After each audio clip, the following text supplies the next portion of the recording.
Friends, in this video for I Thought Wealth, I am going to talk to you on the topic why storytelling fails.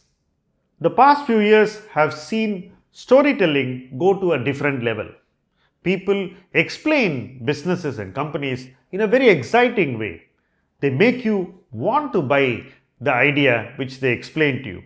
A lot of detail is put into stories. A lot of elements are added to otherwise normal businesses. Like you add garnishes to food, we see stories getting more interesting, made into more fascinating ways and told to us in a way which excites us. Storytelling has been happening on different planes.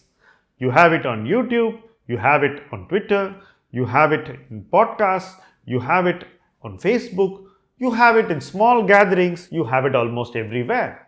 But stories, when told repeatedly, when dinned into people's ears, tends to create an opposite reaction as well. When you overdo a story, it tends to create fatigue in the minds of those who listen to your story.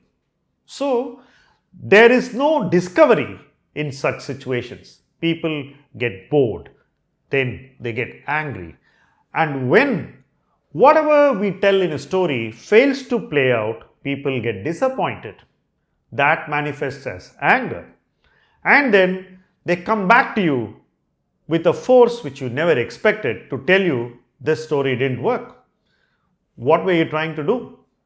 Today I see a lot of people who said stories during the recent years struggle to cope with the reactions.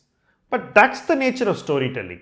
If you exaggerate, which storytelling will definitely encourage you to do, if you push too hard on an idea, which comes naturally with storytelling, then the person receiving it has taken the brunt of your aggression in pushing the story into his head, and he probably may have even acted on these stories. He may have had a result which is quite bad in his portfolio because the stories failed to play out. He believed what you said, he carried his conviction too far too fast, and that boomeranged on his investment. So, he is going to react in a way which you cannot take, you cannot accept. You wonder what your mistake is. After all, you only told him a story. He should have found out whether the story is for real or there is a fictitious side to your story, or if the story did not have enough heft, or if you had exaggerated the reality to just make him buy into your idea. So stories have a very high degree of marketing which tends to affect the person who receives the story. That's the intent of the story, and when that intent tends to fail or when it boomerangs, the person receiving it is bound to be very upset. I believe that storytelling is here to stay. New stories will be told and old stories will be forgotten, or you will walk out of old stories into new stories.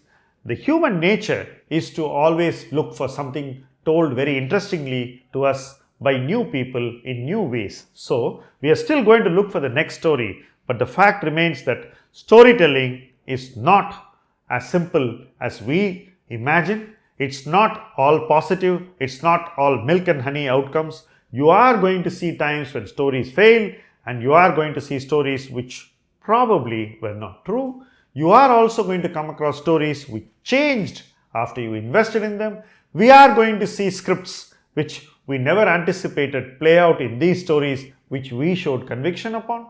So, it's important for us to accept all of these things in our investing and take every kind of story with a pinch of salt, look at it critically, look at it dispassionately, and don't believe everything a story tells you. Thank you for watching this video.